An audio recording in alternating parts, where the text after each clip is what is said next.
Hi, everyone. Welcome back to another amazing episode on the Unleashing Potentials podcast. I'm your host, Bernadette, and joining me today is John. I don't know how to say your last name. How do I say it? Prather, John Prather. Nice to be here. Awesome. Yes, thank you so much, John. So, John, to start, can you tell us who are you and what is it that you do and how do you do it? Yeah, absolutely. So my name is John Prather. I'm a business coach and network marketer. So I serve two groups of people. One who are looking to start their own business and start their own side hustle while still working their 9 to 5 and just want to start getting their wheels turning, as well as existing entrepreneurs like speakers, coaches, authors, real estate professionals on how to scale their business using AI. So yeah. That's awesome. Excuse me. How did you get into the work that you're doing right now? Yeah, absolutely. So it's kind of a funny story. So I was a college football player. So I went to college in Pittsburgh at Carnegie Mellon. And during my time there, I studied to be an engineer and work as an engineer currently. But as I graduated, I actually went on to pursue professional football and played about a year in Canada and arena football. And during that time, because I was training so hard, I couldn't hold down a full-time job because it just was too demanding to work out, go to work, all that stuff. So in that time, I was really looking for any sort of side hustle or extra income that would allow me to keep playing football, but still be able to make a little bit of money because when you're not actually playing and you're just training, you're not making any money. So it was around that time that a friend of mine actually reached out to me via social media on LinkedIn, and he asked me if I was looking to create any extra income and start my own business. And I had some friends in college who had been having side hustles going on. So I was always intrigued by it, but I never actually took that step myself. I was kind of just a passive watcher on the sideline.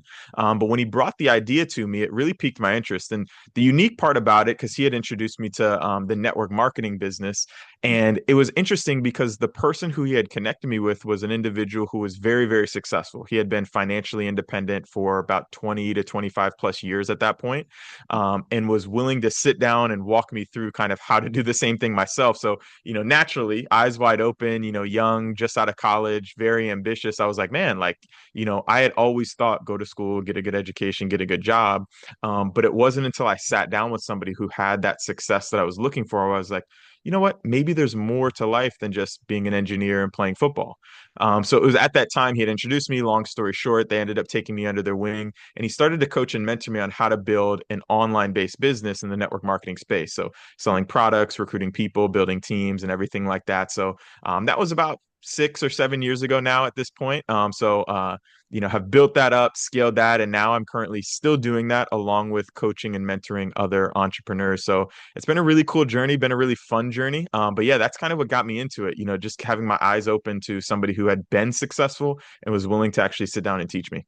Yeah, thank you for sharing. What would you say you bring from your professional sport career into what you're doing right now?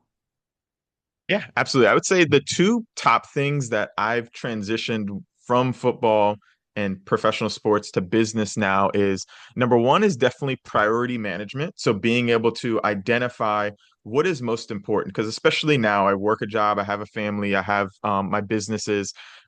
Oftentimes you can be very busy with, just doing the next most important task. But what I've realized is that you have to align your day based on your priorities, not just based on what's perceived to be most important. Because oftentimes what's most important isn't actually what's most important. It's just what's pressing you in that exact moment.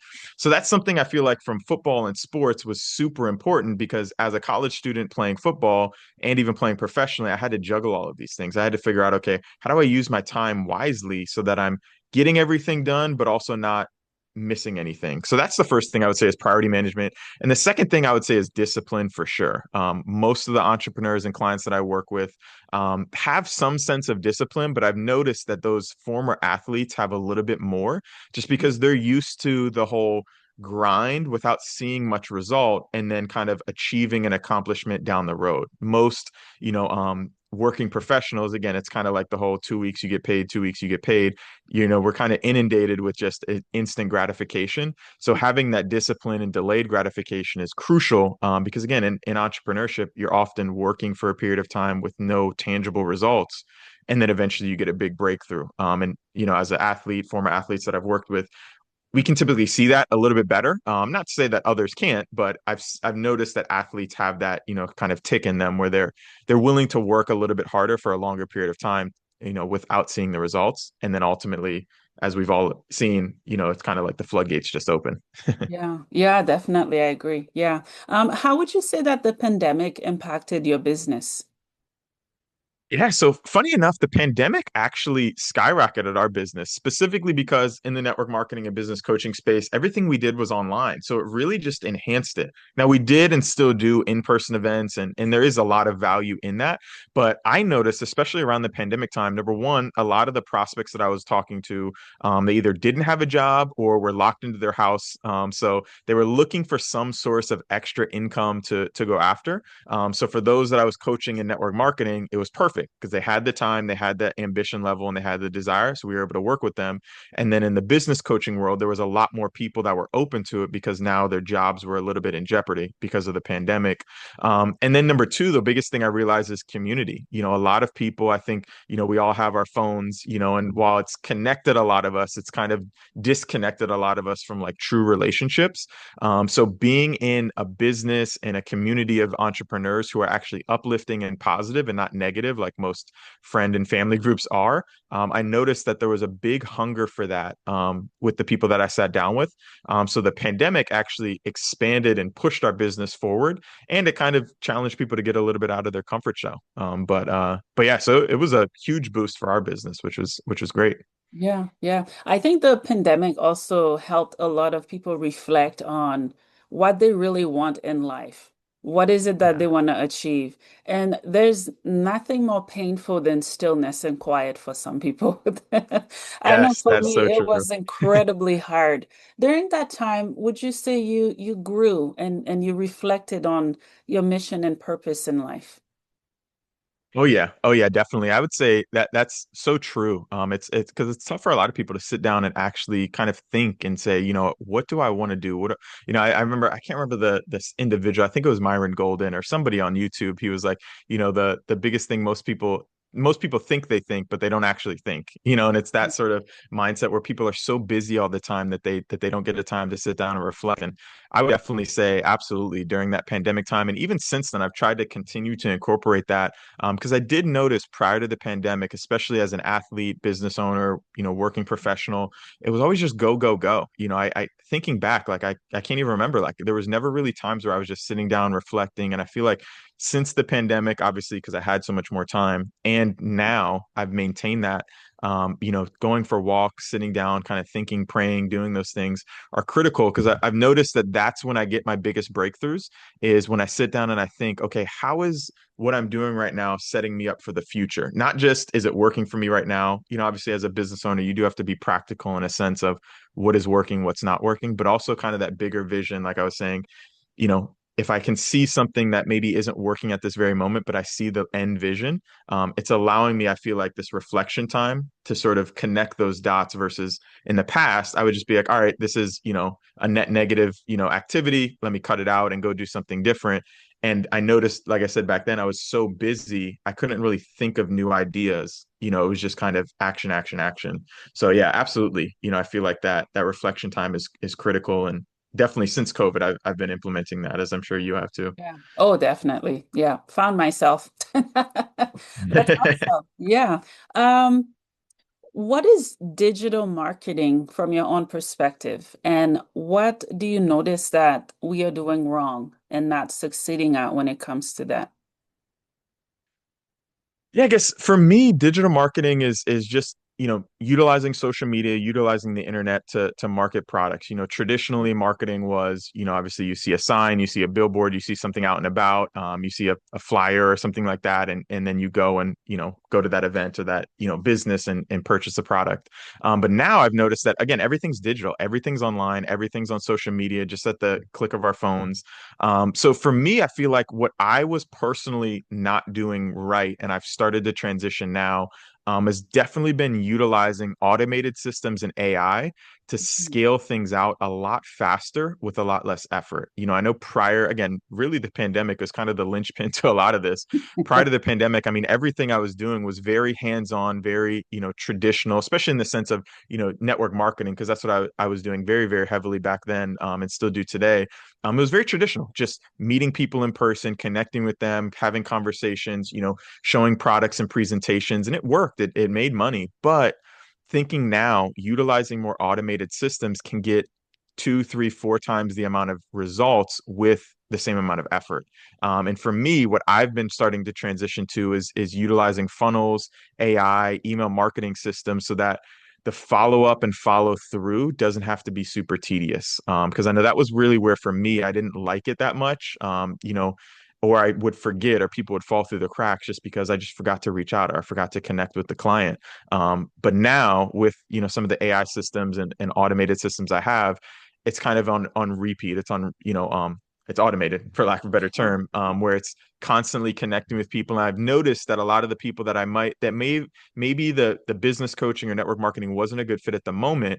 6 months, 12 months, 18 months down the road, it is a good fit. And I'm able to connect with those people and still add value, without just being like, oh, you're not interested. All right, throwing that number in the trash, which is what I used to do. So yeah, that's the biggest thing I would say right now, is automated systems. Yeah, that's awesome. Speaking of, let's dive deeper into it. AI. I mean, even the air is AI. Wh- What would you say to people who are against AI? Yeah, I guess my biggest thing is that I feel like, if you look back into history, a lot of innovation was rejected or pushed back on before it really got mainstream adoption. Like you think of, obviously I wasn't born at that time, but you think of like cars. I remember I think the famous quote from Ford was, if you were to ask the people what they wanted, they would have said faster horses. But they didn't realize that, an automobile, something that wasn't, alive, it didn't require that maintenance, was much better. So similarly, I feel like with AI, obviously there's some negatives to it that, people have just because of movies and stuff like that. And some of that can be true.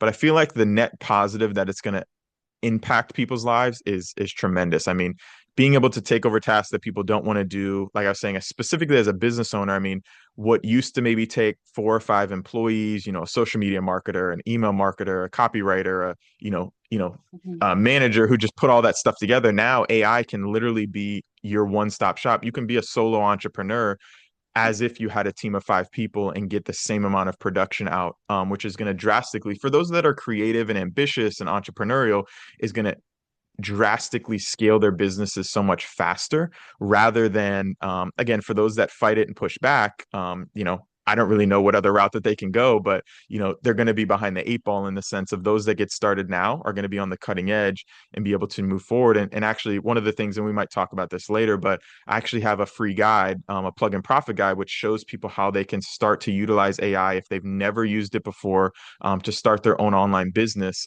right away. So I'm sure I'll put that in the show notes.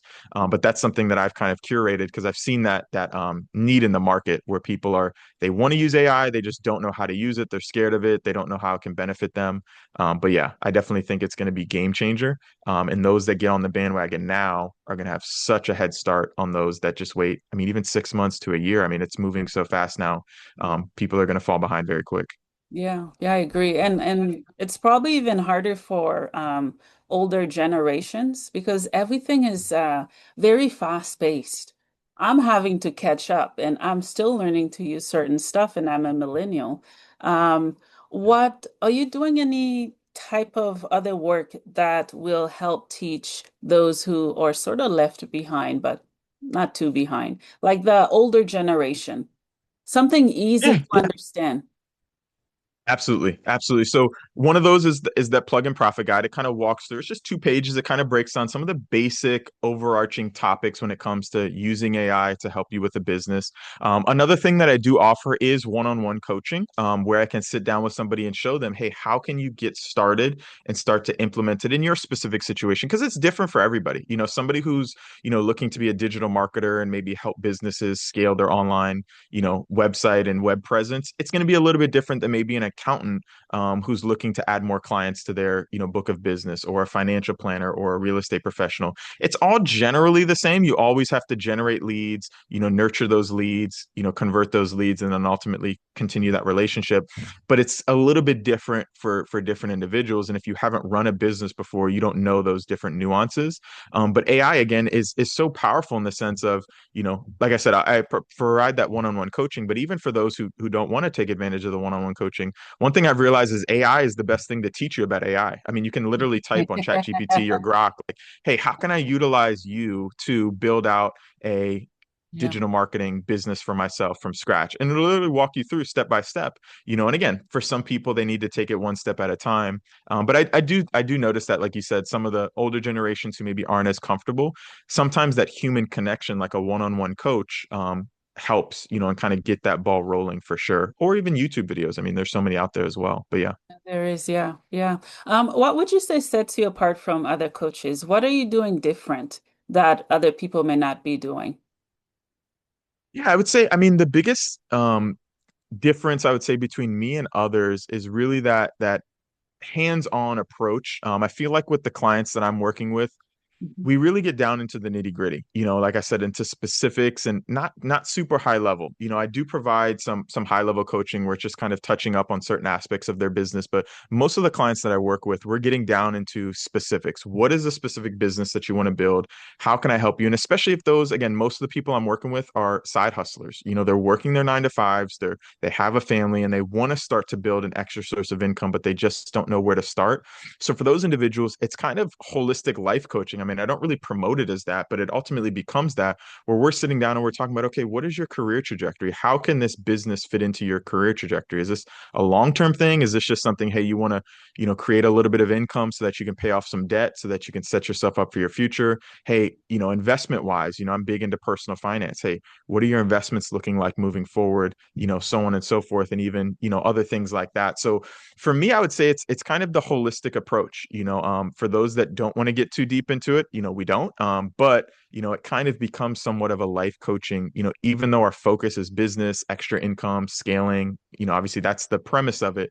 It kind of grows into other areas, which I've noticed for some. They're some other coaches, nothing wrong with it, but they're a little bit more just, kind of cut and dry. Hey, this is what we talk about. Okay, other aspects, move on and go from there. But for me, I like to kind of get to know the people that I'm working with, and help them, at the grassroots level, I guess is a good way to describe it.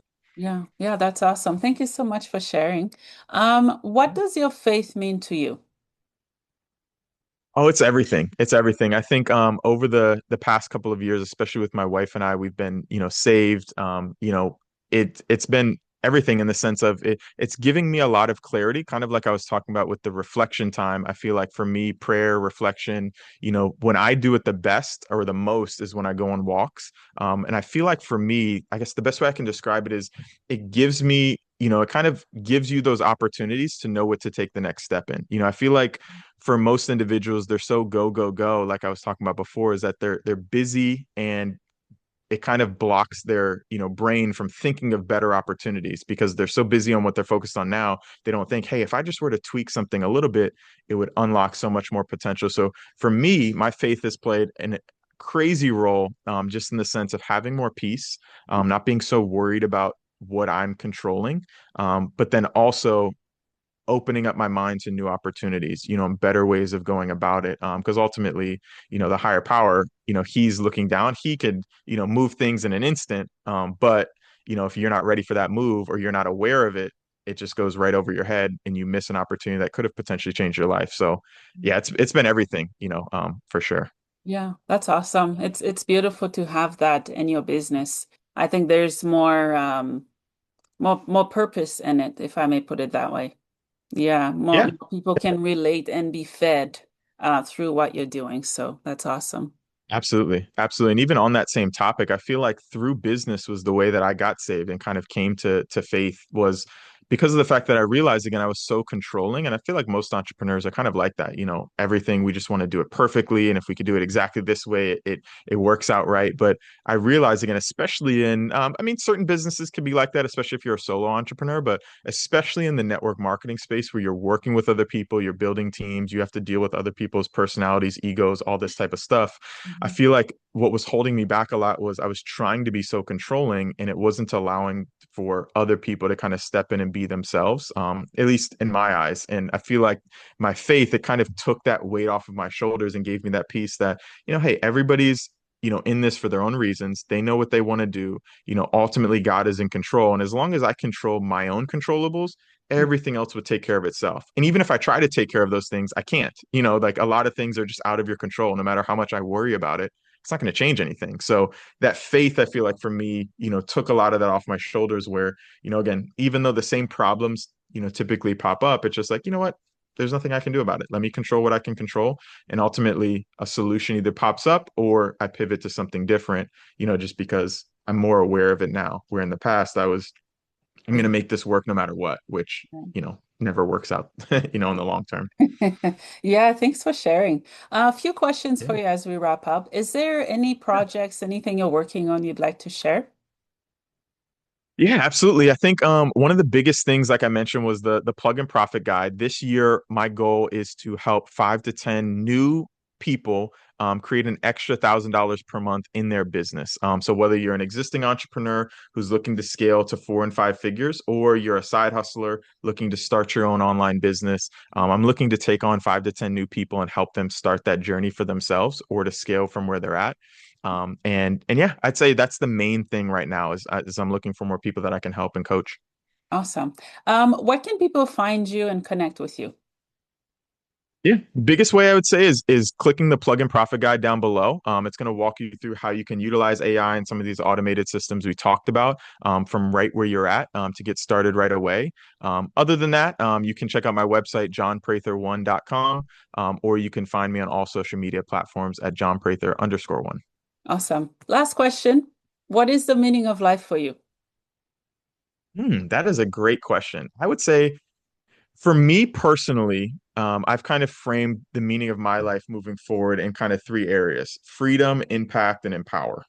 So, how I kind of break that down is freedom. I believe that you can't be free personally unless you're free economically. So, if you're you know, tied down by money, if you need to work to make your money, if you need, other people to pay you in order for you to survive, for the long term, it kind of holds you back. As a business owner, I've noticed that again, kind of like Robert Kiyosaki's cash flow quadrants, as a business owner and investor, it gives you that personal and financial freedom to allow you to make choices and move the way you want to move. A lot of, not to take too long on this, but, thinking back to some of my family members and friends, I noticed later on in life that they were kind of, I don't want to say slaves, but it's the best description I can have, where they're kind of in bondage to, they don't have the means to do what they want to do, and it limits them later in life. So for me, I wanted that freedom, economically first, but then personally to be able to do what I wanted to do. Then the second thing I would say is impact. My goal is to impact millions of people's lives, whether it be through entrepreneurship, through speaking, through podcasts, through social media, to just give them a different change, a different mindset, kind of like the podcast, unleashing their potential. I feel like so many people have so much potential inside of them, but they hold themselves back because of negative programming, negative thoughts.